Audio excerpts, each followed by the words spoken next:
पश्चात शतरंज या चेस इस खित्ते यानी सब कॉन्टिनेंट में इजाद हुई थी। ये गेम गुप्ता खानदान की हुकूमत के दौरान सीजर नाम के एक शख्स ने इजाद की थी और इसकी इजाद के साथ एक इंतहाई दिलचस्प दास्तान मुंसलिक है। सीजा शतरंज का खेल लेकर बादशाह के पास हाजिर हुआ तो बादशाह ने खुशी के आलम में सीजा से कहा, मांगो, क्या मांगते हो? सीजा ने एक लम्हे के लिए सोचा और अर्ज किया, हजूर, चावल के चंद दाने। बादशाह ने पूछा, क्या मतलब? सीजा बोला, आप शतरंज के 64 खाने चावलों से भर दें, लेकिन मेरे फार्मूले के मुताबिक। बादशाह ने पूछा, यह फार्मूला क्या है? सीजा बोला, आप पहले दिन पहले खाने में चावल का एक दाना रखकर मुझे दे दीजिए। दूसरे दिन दूसरे खाने में पहले के मुकाबले में दुगने चावल यानी चावल के 2 दाने रख दीजिए। तीसरे दिन तीसरे खाने में दूसरे खाने के मुकाबले में डबल यानी 4 दाने रखते हैं और आप इसी तरह चावलों की तादाद को डबल करते चले जाएं यहां तक कि 64 खाने पूरे हो जाएं। बादशाह ने इस बेवकूफाना मुतालबे पर कहकहा लगाया और यह शर्त कबूल कर ली और यहां से ख्वातिन दुनिया की वो गेम शुरू हुई जिससे आज के दौर में माइक्रोसॉफ्ट जैसी कंपनियों ने जन्म लिया। यह बज़ाहिर एक आसान सा काम दिखाई देता है, लेकिन यह दुनिया का मुश्किल तरीन मुअम्मा था और आज 3500 साल गुजरने के बाद भी शतरंज के 64 खानों को चावलों से भरना मुमकिन नहीं। बादशाह ने पहले दिन शतरंज के पहले खाने में चावल का एक दाना रखा और उसे उठाकर सीजा को दे दिया। सीजा चला गया।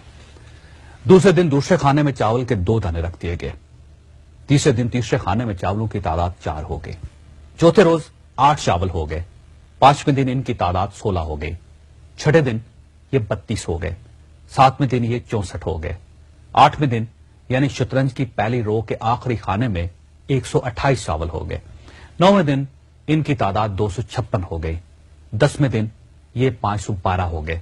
11वें दिन इनकी तादाद 1024 हो गई। 12वें दिन ये 2048 हो गए। 13वें दिन इनकी तादाद 4096 हो गई और 14वें दिन ये 8192 हो गए। 15वें दिन ये 16384 हो गए और 16वें दिन ये 32768 हो गए और यहां पहुंचकर शतरंज की 2 कतारें मुकम्मल हो गई और बादशाह को थोड़ा थोड़ा सा अंदाजा होने लगा कि वो मुश्किल में फंस चुका है, क्योंकि वो खुद और उसके सारे वजीर मशीर सारा दिन बैठकर चावल गिनते रहते थे। शतरंज की तीसरी कितार के आखिरी खाने तक पहुंचकर चावलों की तादाद 80 लाख तक पहुंच गई और बादशाह को चावलों को मैदान तक लाने और सीजा को ये चावल उठाने के लिए दर्जनों लोगों की जरूरत पड़ गई। किस्सा मुख्तसर, जब शतरंज की चौथी रो यानी 33वां खाना शुरू हुआ तो पूरे मुल्क से चावल खत्म हो गए। बादशाह हैरान रह गया।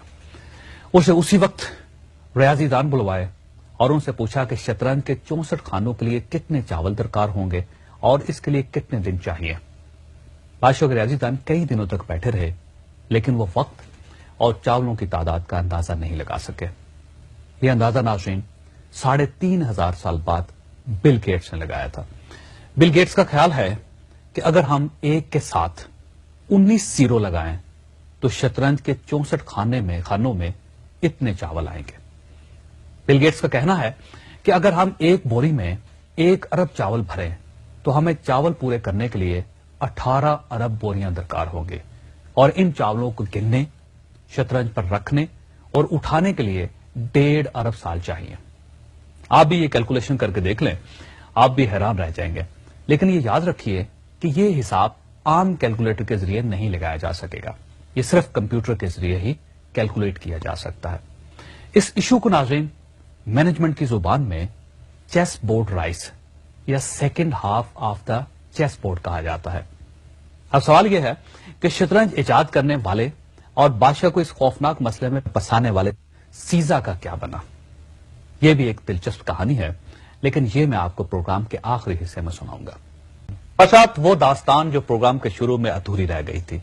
बादशाह ने शतरंज के मौजूद सीजा को शतरंज की चौथी रो पर पहुंचकर गिरफ्तार करवा दिया था, क्योंकि बादशाह को शतरंज के हाफ में पहुंचकर चावल पूरे करने के लिए 5.5 दिन लग गए थे। वो अगले खानों की तरफ बढ़ा तो मुल्क से चावल खत्म हो गए, जिससे बादशाह को शदीद ब्लड प्रेशर हुआ और उसने शतरंज बनाने वाले का सर कलम करने का हुक्म दे दिया और यूं शतरंज का मौजूद मारा गया।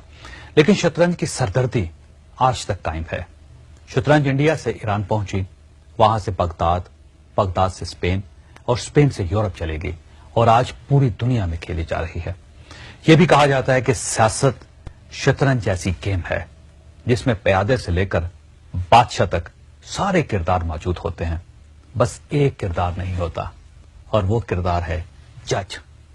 جی ہاں، شطرنج میں جج نہیں ہوتا لیکن سیاست میں ہوتا ہے، اور ججز کے بارے میں کہا جاتا ہے کہ یہ اگر مضبوط ہوں تو یہ قلم کی نوک سے بڑے سے بڑا قلعہ اور بڑے سے بڑا تاج اڑا دیتے ہیں، خواہ اقتدار کو کتنی ہی امیونٹی کیوں نہ حاصل ہو۔ اللہ تعالیٰ آپ اور آپ کے اہل خانہ کو انصاف کرنے اور انصاف مانگنے کی توفیق دے۔